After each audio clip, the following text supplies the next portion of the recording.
الحمد لله نحمده ونستعينه ونستغفره ونؤمن به ونتوكل عليه ونعوذ بالله من شرور أنفسنا ومن سيئات أعمالنا. من يهده الله فلا مضل له ومن يضلله فلا هادي له، ونشهد أن لا إله إلا الله وحده لا شريك له، ونشهد أن سيدنا وحبيبنا ومولانا محمدا عبده ورسوله صلى الله تعالى عليه وعلى آله وأصحابه وبارك وسلم تسليما كثيرا كثيرا.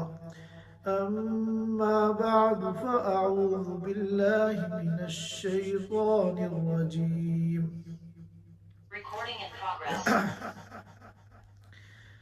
لا تحرك به لسانك لتعجل به، إن علينا جمعه وقرآنه، فإذا قرأناه فاتبع قرآنه، ثم إن علينا بيانه.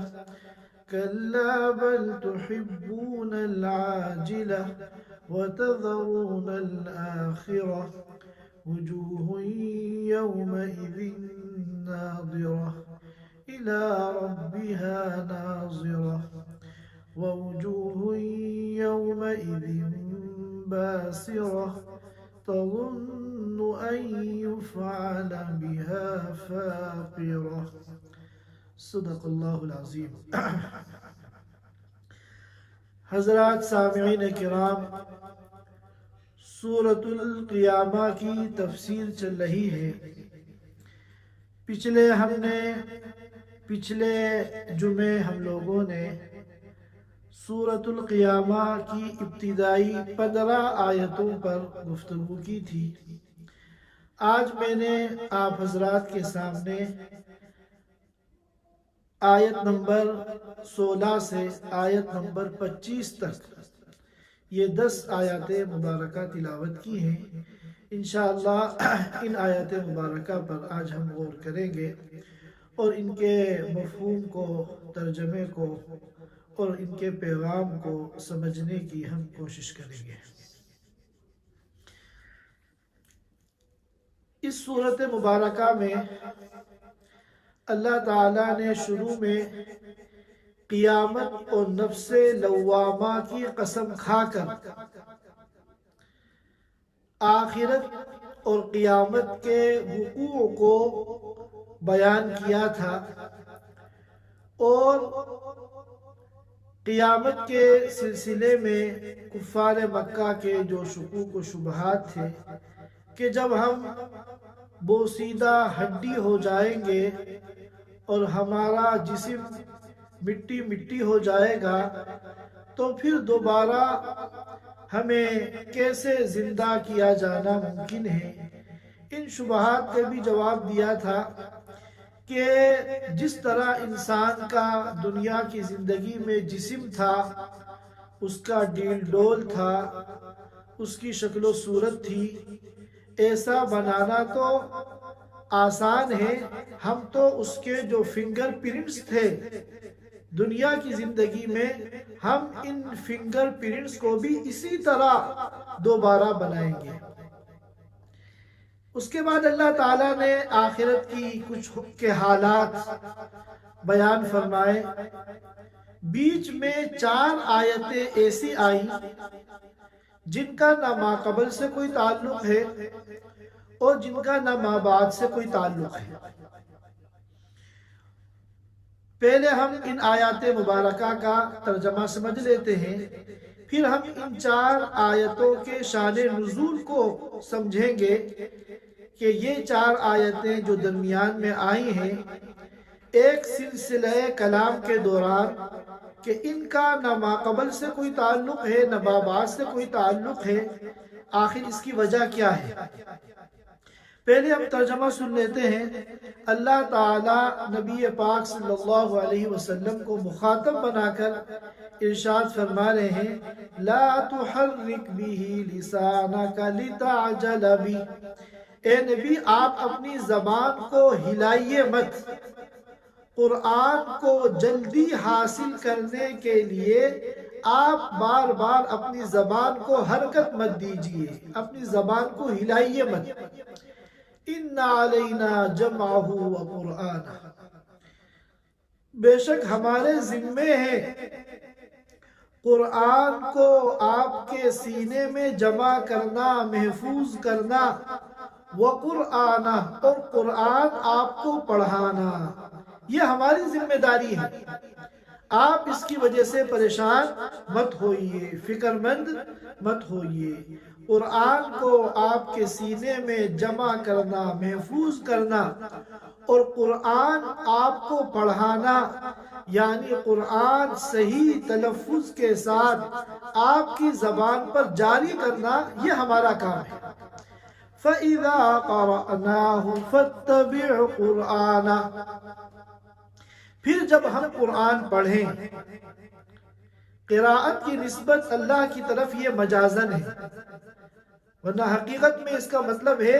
جب ہمارا وحی لانے والا فرشتہ یعنی جبریل امین قرآن پڑھے، فَاتَّبِعْ قُرْآنَ، تو آپ جبریل امین کی قراءت کو فالو کیجیے، ان کا اتباع کیجیے۔ یعنی جس طرح جبریل امین قرآن پڑھ کر آپ کو سنا رہے ہیں، آپ ان کی قراءت کو غور سے سنیے، اور جب وہ قراءت سے فارغ ہو جائے تو پھر آپ ان کی قراءت کو کاپی کیجئے، اس کو فالو کیجئے۔ ثم ان علینا بیانہ، پھر اللہ تعالیٰ نے آپ کی ایک اور فکر دور کر دی، آپ کی ایک اور تشویش ختم کر دی، فرمایا پھر ہمارے ہی ذمے ہے قرآن کی وضاحت کرنا، قرآن کے معانی کو، قرآن کے مضامین کو، قرآن کے احکام کو، قرآن میں جو وعدے اور وعیدے ہیں یہ سمجھانا آپ کو، یہ بھی ہماری ذمہ داری ہے۔ یہ 4 آیتیں ہیں جن کا نہ ماقبل سے بظاہر کوئی تعلق ہے اور نہ بعد سے کوئی تعلق ہے۔ اب آیت نمبر 15 تک جو مضمون کا سلسلہ چلا آ رہا تھا، اب ان 4 آیتوں کے بعد کَلَّا بَلْ تُحِبُّونَ الْعَاجِلَةَ، اب وہی سلسلہ پھر کنیکٹ ہو گیا۔ بیچ میں یہ 4 آیتیں آئیں جس کا پہلی آیتوں کے مضمون سے بظاہر کوئی تعلق نہیں تھا، اس کے ان 4 آیتوں کے بعد اب جو یہ آیت آئی ہے، آیت نمبر 20، اب یہ پھر اسی مضمون کے ساتھ، سابقہ مضمون کے ساتھ جو ہے یہ کنیکٹ ہو گئی۔ اللہ تعالیٰ فرماتے ہیں کَلَّا بَلْ تُحِبُّونَ الْعَاجِلَةَ، ان 4 آیتوں سے پہلے شروع کی جو 15 آیتیں تھیں، وہاں کفار مکہ کو مخاطب بنا کر ان کو عقیدہ آخرت سمجھایا جا رہا تھا، آخرت کے مراحل کو، ہولناکیوں کو جو ہے ان کو سمجھایا جا رہا تھا۔ اب پھر وہی مضمون شروع ہو گیا۔ کلا، فرمایا مفسرین کرام نے کہ یہ حقاً کے معنی میں ہے، حق ہے یہ بات، سچ ہے یہ بات، یہ ایک حقیقت ہے۔ بل تحبون العاجلہ، کہ اے کفار مکہ، اے مشرکین مکہ، تم دنیا سے محبت کرتے ہو، جلد اور نقد ملنے والی جو چیز ہے ظاہر ہے کہ وہ دنیا ہے، اور ادھار اور بعد میں ملنے والی جو چیز ہے وہ آخرت ہے، تو تمہیں محبت ہے عاجلہ سے یعنی دنیا سے۔ وَتَذَرُونَ الْآخِرَةَ، اور تم چھوڑ دیتے ہو آخرت کو یعنی آخرت کی تیاری کو۔ وجوہ یومئذ ناظرہ، کچھ چہرے اس دن حشاش بشاش ہوں گے، فریش ہوں گے، تر و تازہ ہوں گے۔ الی ربہا ناظرہ، اپنے رب کو وہ دیکھ رہے ہوں گے۔ وَوُجُوهٌ يَوْمَئِذٍ بَاسِرَةٌ، اور کچھ چہرے اس دن بگڑے ہوئے ہوں گے، ان چہروں پہ بدحواسی، پریشانی اور ٹینشن کے آثار نمایاں ہوں گے۔ تَظُنُّ أَن يُفْعَلَ بِهَا فَاقِرَةٌ، وہ یہ سمجھ رہے ہوں گے کہ اب ان کے ساتھ وہ معاملہ کیا جائے گا جو کمر توڑنے والا ہے۔ فاقرہ کہتے ہیں ریڑھ کی ہڈی میں اگر کوئی تکلیف ہو جائے، ریڑھ کی ہڈی کے اندر کوئی پرابلم ہو جائے تو اس کو فاقرہ کہتے ہیں، کیونکہ ریڑھ کی ہڈی کی تکلیف ایسی ہوتی ہے جو انسان کو بالکل ادمرا کر دیتی ہے۔ وہ نہ بیٹھنے کے قابل ہوتا ہے، نہ لیٹنے کے قابل ہوتا ہے، نہ کھڑے ہونے کے قابل ہوتا ہے، کسی پل اس کو چین نہیں ملتا۔ اللہ تعالی ہم سب کی ہر قسم کی بیماریوں سے حفاظت فرمائے، اور جن کو اس بیماری کی شکایت ہے اللہ پاک ان کو صحت کاملہ عاجلہ نصیب فرمائے۔ تو یہاں مراد ہے کہ ایسی پریشانی، ایسی تکلیف جو کمر توڑ دینے والی ہے، کہ جس سے کبھی بھی سکھ اور چین نصیب نہیں ہوگا۔ ایک مرتبہ اور ترجمہ سن لیں، لا تحرک به لسانک، حرک یحرکو کے معنی آتے ہیں ہلانا، حرکت دینا۔ لتعجل به، اے نبی قرآن کو جلدی حاصل کرنے کے لیے آپ اپنی زبان کو مت ہلائیے۔ ان علینا جمعہ وقرآنہ، بے شک ہمارے ذمے ہے قرآن کو جمع کرنا، یعنی آپ کے سینے میں محفوظ کرنا، وَقُرْآنَهُ، اور قرآن کو پڑھانا، یعنی صحیح تلفظ کے ساتھ آپ کی زبان پر قرآن کو جاری کر دینا، یہ ہماری ذمہ داری ہے۔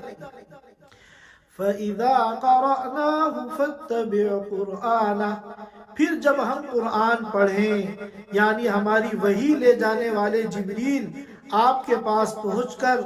آپ کو قرآن پڑھ کر سنائیں، تو ابھی آپ خود قراءت کی کوشش مت کیجئے۔ جس وقت جبریل قراءت کریں آپ اپنی زبان کو مت ہلائیے، بلکہ فَاتَّبِعْ قُرْآنَهُ، آپ بعد میں ان کی قراءت کو کاپی کیجئے۔ ثم ان علینا بیانہ، پھر ہمارے ہی ذمے قرآن کو سمجھانا ہے، اس کی وضاحت کرنا،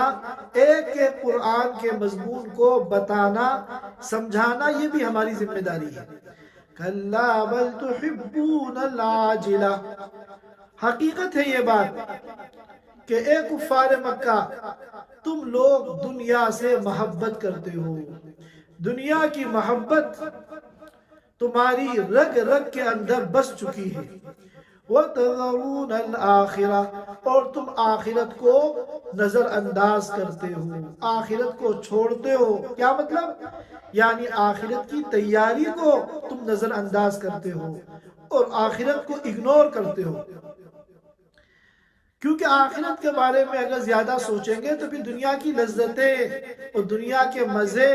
اور دنیا کی جو عیاشیاں ہیں یہ متاثر ہوں گے۔ وجوہ یومئذ ناظرہ، کچھ چہرے اس دن، یومئذ اس دن یعنی قیامت کے دن، ناظرہ تر و تازہ ہوں گے، فریش ہوں گے، حشاش اور بشاش ہوں گے، چہرے کھل رہے ہوں گے۔ اِلَىٰ رَبِّهَا نَاظِرَةٌ، اور وہ اپنے رب کی طرف دیکھ رہے ہوں گے۔ وَوُجُوهٌ يَوْمَئِذٍ بَاسِرَةٌ، اور کچھ چہرے اس دن یعنی قیامت کے دن باسرہ بگڑے ہوئے ہوں گے۔ تَظُنُّ أَن يُفْعَلَ بِهَا فَاقِرَةٌ، اور وہ یہ سمجھ رہے ہوں گے کہ ان کے ساتھ ایسا معاملہ کیا جائے گا جو کمر توڑ دینے والا ہوگا، یعنی ایسی تکلیف والا معاملہ اب ان کے ساتھ ہونے والا ہے کہ جس سے ان کو کبھی سکون اور راحت نہیں ملے گی۔ اب ہم ان آیات کی تفسیر کو سمجھ لیتے ہیں۔ آیت نمبر 15 تک جو آخرت کے متعلق مضمون چل رہا تھا، اچانک وہ مضمون اسٹاپ ہو گیا اور ایک نیا مضمون شروع ہو گیا، اور اس کی وجہ یہ ہے، جیسا کہ احادیث مبارکہ میں آتا ہے کہ آپ صلی اللہ علیہ وسلم کو جب جبریل امین قرآن اللہ کی طرف سے لا کر سناتے تھے تو آپ بہت زیادہ آپ کو شوق ہوتا تھا قرآن کو سننے کا، سیکھنے کا اور سمجھنے کا، اور پھر یہ ڈر بھی ہوتا تھا کہ کہیں ایسا نہ ہو کہ جب ان کی قرآت ختم ہو اور بعد میں قرآت کروں تو کوئی لفظ میں بھول جاؤں۔ تو اس جلد بازی میں جب وہ قرآت کرتے تھے تو بجائے پوری توجہ کے ساتھ ان کی قرآت کو سننے کے، آپ صلی اللہ علیہ وسلم جلدی جلدی ان الفاظ کو اپنی زبان میں ریپیٹ کرتے تھے تاکہ وہ یاد ہو جائیں، بعد میں جب پڑھیں تو کوئی لفظ چھوٹ نہ جائے۔ تو اس میں ایک شوق بھی تھا قرآن کو سیکھنے کا اور پڑھنے کا، اور ساتھ میں یہ ڈر بھی تھا کہ کہیں ایسا نہ ہو کہ کوئی لفظ بعد میں مجھ سے چھوٹ جائے اور میرے ذہن سے نکل جائے۔ تو اس پر اللہ تعالیٰ نے آپ صلی اللہ علیہ وسلم کو فرمایا کہ آپ بالکل اپنے ذہن سے یہ چیز نکال دیجئے کہ کوئی قرآن کا کلمہ، کوئی لفظ، کوئی حرف وہ آپ کے ذہن و دماغ سے غائب ہو سکتا ہے۔ یہ ہماری ذمہ داری ہے کہ ہم پورا قرآن آپ کو آپ کے سینے میں محفوظ کریں گے، اور قرآن کی قراءت کا جو طریقہ ہے اسی طریقے کے مطابق قرآن پاک کی تلاوت کو، قراءت کو آپ کی زبان پر جاری کریں گے۔ لہذا جب جبریل امین آپ کو قرآن پڑھ کر سنائے تو آپ بالکل ریلیکس رہیں، مطمئن رہیں اور پورے دھیان سے ان کی تلاوت کو سنیں، اور بعد میں پھر آپ اس کو جو ہے کاپی کریں۔ فَاتَّبِعْ قُرْآنَ، آپ ان کی قرآت کو پھر بعد میں کاپی کریں، اس کو فالو کریں، ان کا اتباع کریں،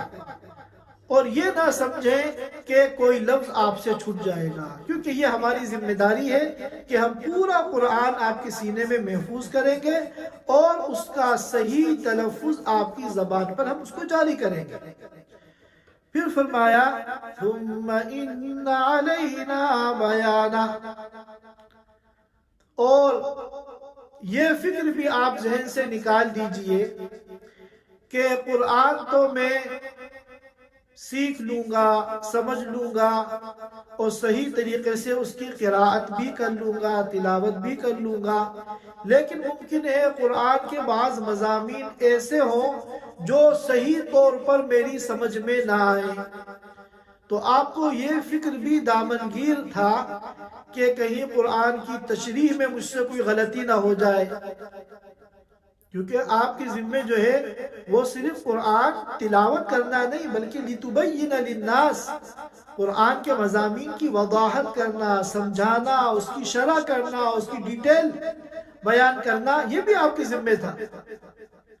اب مثال کے طور پر نماز کا تذکرہ اور نماز کا حکم پورے قرآن میں نہ جانے کتنی جگہ آیا ہے، لیکن نماز کیسے پڑھی جائے گی، نماز کا طریقہ کیا ہے، یہ پورے قرآن میں کہیں نہیں آیا۔ اس کے لیے ہمیں ضرورت پڑے گی کہ ہم اللہ کے رسول صلی اللہ علیہ وسلم کی احادیث کی طرف رجوع کریں۔ جب ہم آپ کی احادیث مبارکہ پڑھیں گے تب ہمیں نماز کا طریقہ پتہ چلے گا، ورنہ اگر ہم احادیث کو طاق میں رکھ دیں اور صرف قرآن کھول کر بیٹھ جائیں کہ ہم تو قرآن ہی کے مطابق نماز پڑھیں گے، تو یاد رکھیے کہ ایک رکوع بھی ہم نہیں کر پائیں گے، ایک سجدہ بھی ہم نہیں کر پائیں گے۔ نماز کا طریقہ سمجھنے کے لیے ہم محتاج ہیں احادیث مبارکہ کی،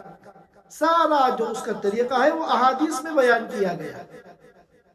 اسی لیے کہتے ہیں کہ اللہ تعالیٰ کی طرف سے جو وحی نازل ہوتی تھی آپ صلی اللہ علیہ وسلم پر، اس کی دو قسمیں ہیں۔ ایک تو وہ وحی ہے جس کا نام ہے وحی متلو، جس کی تلاوت کی جاتی ہے، وہ تو قرآن ہے، اور ایک ہے وحی غیر متلو،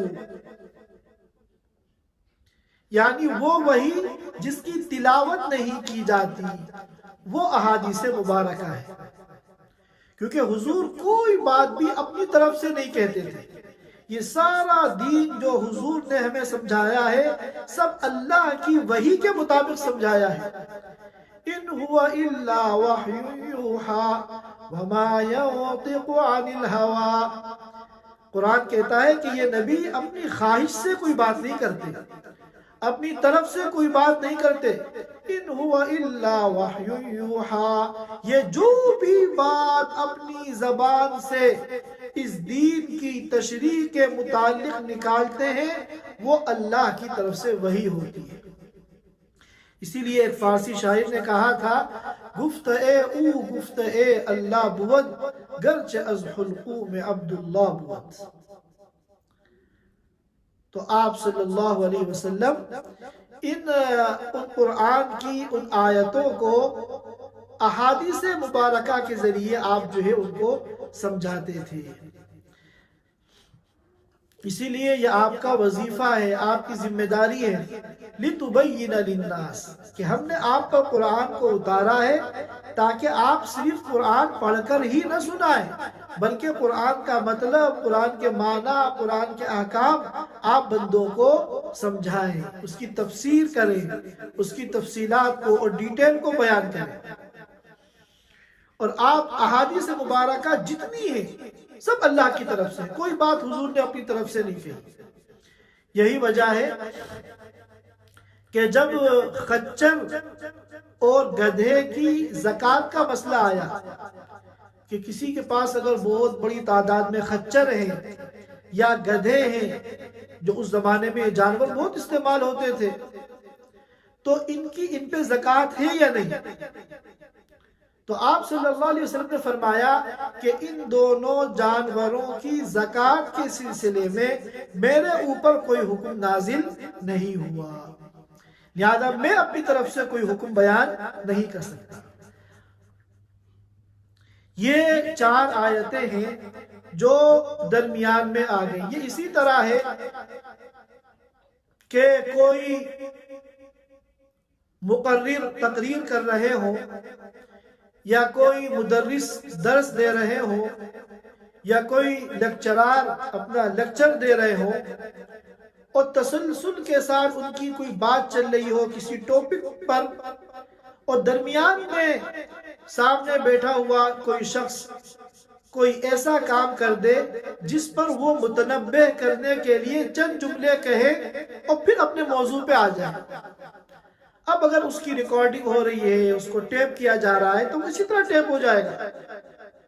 کہ موضوع چلا آ رہا ہے اور ایک دم بیچ میں ایسے جملے آ گئے جس کا موضوع سے کوئی تعلق نہیں۔ مثال کے طور پہ 2 آدمی باتیں کر رہے ہیں، ایک دم آپ اپنے موضوع پہ، اپنے ٹاپک پہ بات کرتے کرتے آپ کہتے ہیں کہ برائے کرم آپ حضرات خاموش رہیں، بیچ میں درس کے دوران باتیں نہ کریں، اور یہ درس کے آداب کے خلاف ہے۔ یہ چند جملے کہے کہ پھر اپنے ٹاپک پر آ گئے۔ تو اسی طرح آخرت سے متعلق اس سورت کا مضمون چل رہا تھا، بیچ میں اللہ تعالیٰ نے آپ صلی اللہ علیہ وسلم کو ان 4 آیات کے اندر یہ حکم فرمایا کہ نزول، جب جبریل امین آپ کو قرآن پڑھ کے سنائیں تو ان کی قرآت کے دوران آپ اپنی زبان نہ ہلائیے، اس میں آپ جلد بازی نہ کیجیے، اور جہاں تک وہ فکر ہے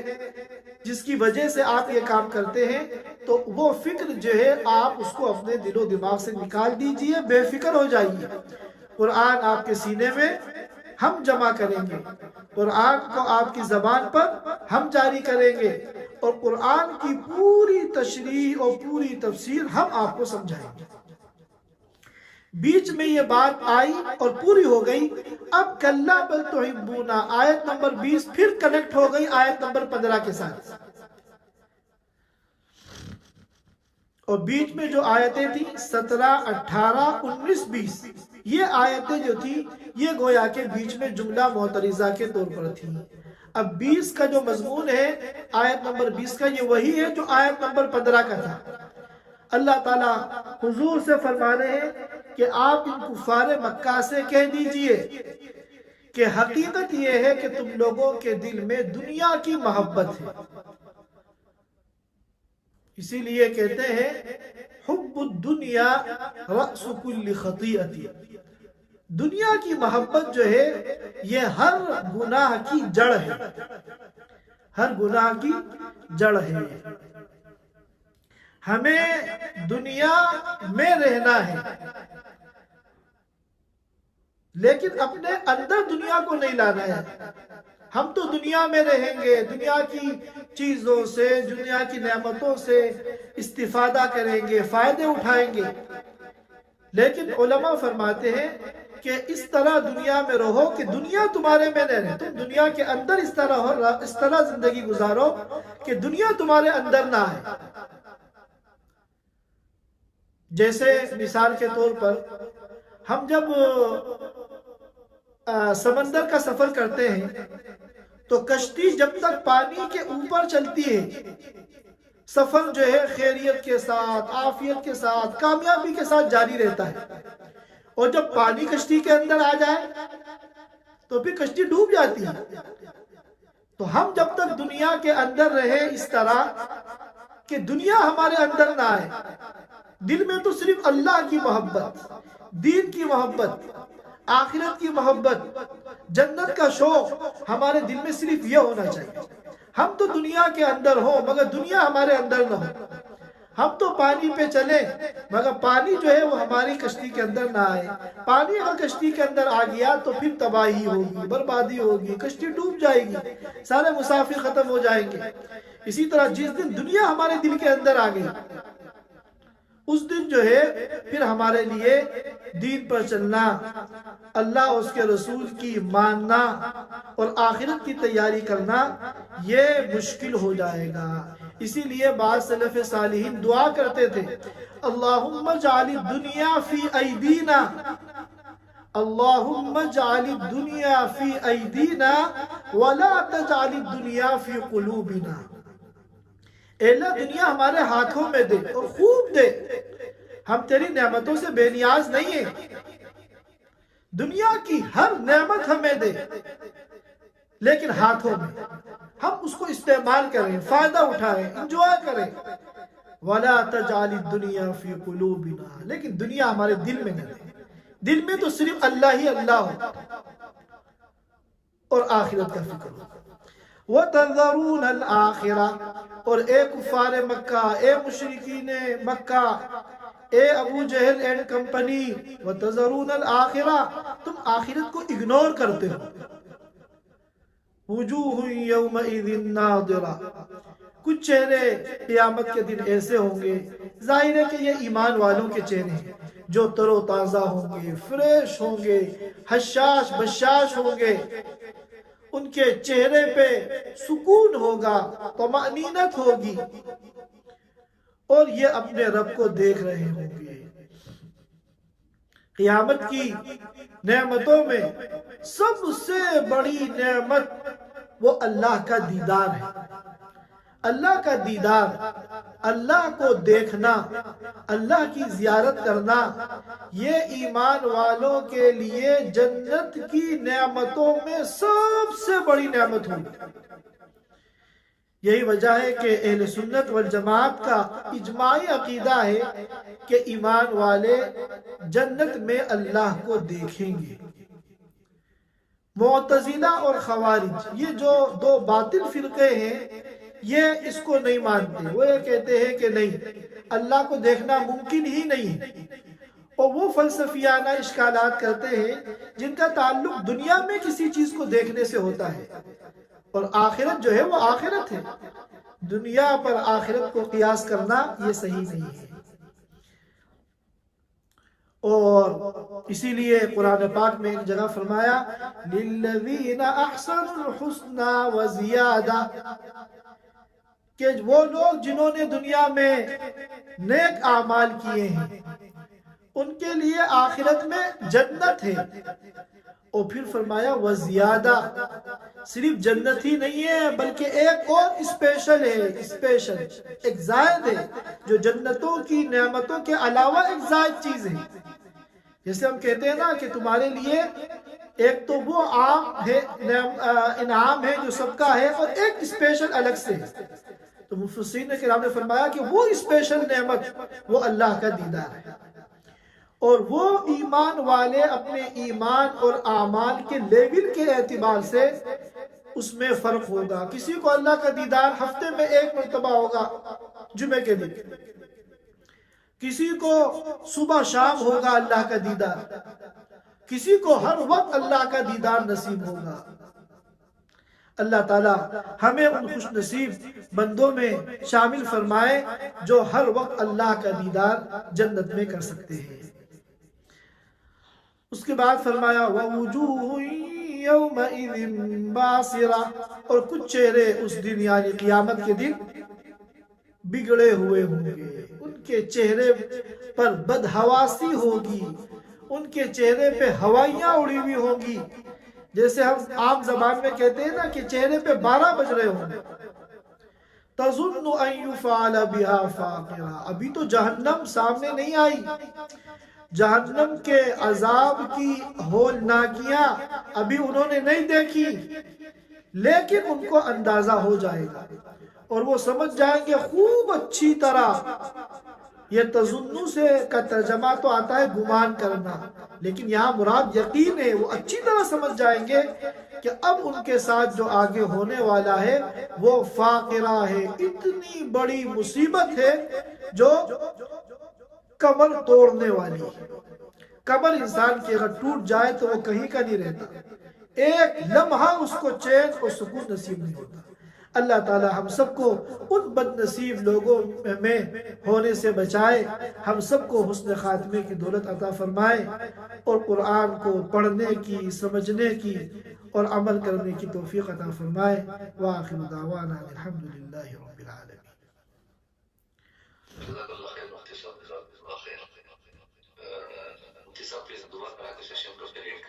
جی بہت اچھی بات ہے.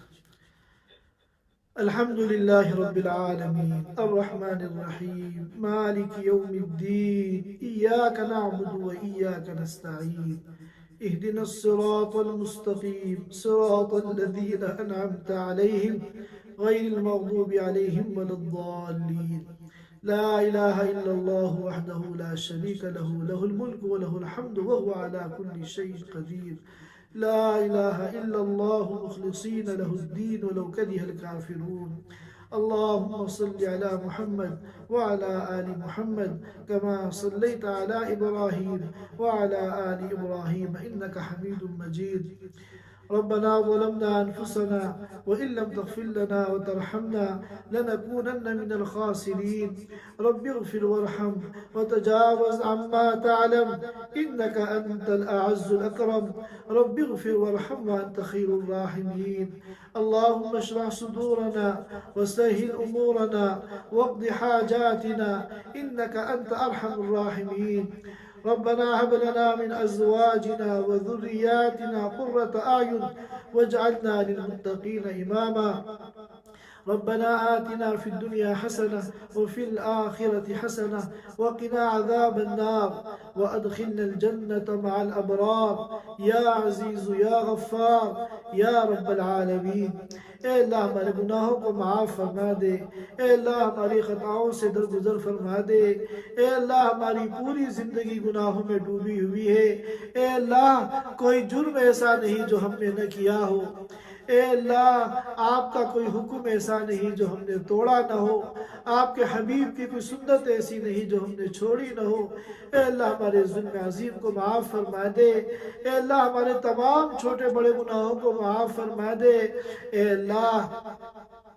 اے اللہ دین کی سمجھ ہمیں عطا فرما دے، اے اللہ اپنی مرضی کے مطابق دین پر چلنے کی توفیق ہمیں عطا فرما دے، اے اللہ ہمارے چھوٹوں کو قبول فرما، ہمارے بڑوں کو قبول فرما، ہماری خواتین کو قبول فرما، ہمارے مردوں کو قبول فرما، ہمارے بوڑھوں کو قبول فرما، ہمارے بچوں کو قبول فرما، اے اللہ سب کو اپنے دین کے لیے قبول فرما لے، اے اللہ سب کو اپنے دین کے لیے قبول فرما لے، اے اللہ ہمارے گھروں کو صحابہ کے گھروں کا نمونہ بنا دے، ہماری مسجدوں کو مسجد نبوی کا نمونہ بنا دے، اے اللہ ہر خیر سے ہم سب کو مالا مال فرما دے اور ہر شر سے ہم سب کی حفاظت فرما دے، اے اللہ یہ فتنوں کا دور ہے، اے اللہ ہر طرف فتنے ہی فتنے ہیں، اے اللہ ہماری فتنوں سے حفاظت فرما، پوری امت کے ایک ایک فرد کو اے اللہ ہر قسم کے فتنے سے بچا لے، اے اللہ امت کی جان کی، مال کی، ایمان کی، اعمال کی، اخلاص کی، اخلاق کی، معاشرے کی، استعداد کی، اے اللہ پوری حفاظت فرما، اے اللہ ہر قسم کی جسمانی اور روحانی بیماریوں سے ہمیں شفا عطا فرما، روحانی جسمانی قوت اور طاقت اور انرجی ہمیں عطا فرما، اے اللہ پھر اس کو اپنی مرضی کے مطابق استعمال کرنے کی توفیق عطا فرما، اے اللہ پوری دنیا میں ہمارے اوپر جو حالات آ رہے ہیں، اے اللہ یہ سب ہمارے گناہوں کا نتیجہ ہے، اے اللہ اس امت کو معاف فرما دے، اے اللہ یہ تیرے حبیب کی امت ہے، اے اللہ اپنے حبیب کی امت ہونے کی لاج رکھ لے اور اس امت کو معاف فرما دے، امت کو صراط مستقیم پہ ڈال دے، اے اللہ تو ہمارا بن جا، ہمیں اپنا بنا لے، اے اللہ تو ہم سے راضی ہو جا، ہمیں اپنے سے راضی فرما لے، ہر فرد امت کو اے اللہ اپنی امان میں لے لے، اپنی امان میں لے لے، اے اللہ جو اعدائے اسلام ہیں اے اللہ ان کو اے اللہ سخت سزا سے دوچار فرما دے، اے اللہ اگر اے اللہ ان کے نصیب میں ہدایت ہے تو ہدایت عطا فرما دے، اور اگر ان کے مقدر میں ہدایت نہیں ہے تو اے اللہ ان لوگوں سے اس دنیا کو پاک فرما دے، اے اللہ جو اے اللہ بے نمازی ہیں ان کو نمازی بنا دے، اے اللہ جو نمازی ہیں ان کو بے نمازیوں پہ محنت کرنے والا بنا دے، ہماری پریشانیوں، بیماریوں، ضرورتوں، تکلیفوں کو ہم سے زیادہ آپ جانتے ہیں، ہماری تمام ضروریات کو پورا فرما دے، تمام مشکلات کو حل فرما دے، تمام بیماریوں کو ختم فرما دے، اے اللہ ہم میں اے اللہ یہ جتنے تیرے بندے تیرے سامنے ہاتھ اٹھا رہے ہیں ان میں سے جن کے ماں باپ زندہ ہیں اے اللہ ان کی عمر میں برکت پیدا فرما، ان کو شفا عطا فرما، صحت کاملہ عاجلہ عطا فرما، اور اے اللہ جو اس دنیا سے جا چکے ہیں اے اللہ ان کی قبر کو نور سے بھر دے، جنت الفردوس میں اعلیٰ مقام عطا فرما دے، اے اللہ برزخ کی زندگی میں کروٹ کروٹ چین ان کو نصیب فرما دے، اے اللہ جب تک ہم اس دنیا میں ہیں اے اللہ ہمارے جان کی، مال کی، ایمان کی اے اللہ حفاظت فرما، اور ہم کو اپنے دین پر، دین کی محنت پر ہم سب کو ثابت قدم فرما، اور جب ہمارا اس دنیا سے جانے کا وقت آئے اے اللہ ایمان پر ہم سب کا خاتمہ فرما، اے اللہ جو کچھ مانگا ہے وہ بھی ہمیں عطا فرما دے، اے اللہ جو مانگ نہیں سکے وہ بھی ہمیں عطا فرما دے، اے اللہ ہمیں مانگنا بھی نہیں آتا اے اللہ بغیر مانگے عطا فرما دے، اپنے ان نیک بندوں کی آمین کی برکت سے ہماری تمام دعاؤں کو قبول فرما، سبحان ربک رب العزت عما یصفون وسلام علی المرسلین والحمد للہ رب العالمین۔ Thanks for watching. Don't forget to like, comment, share and subscribe to Al Wahid channel.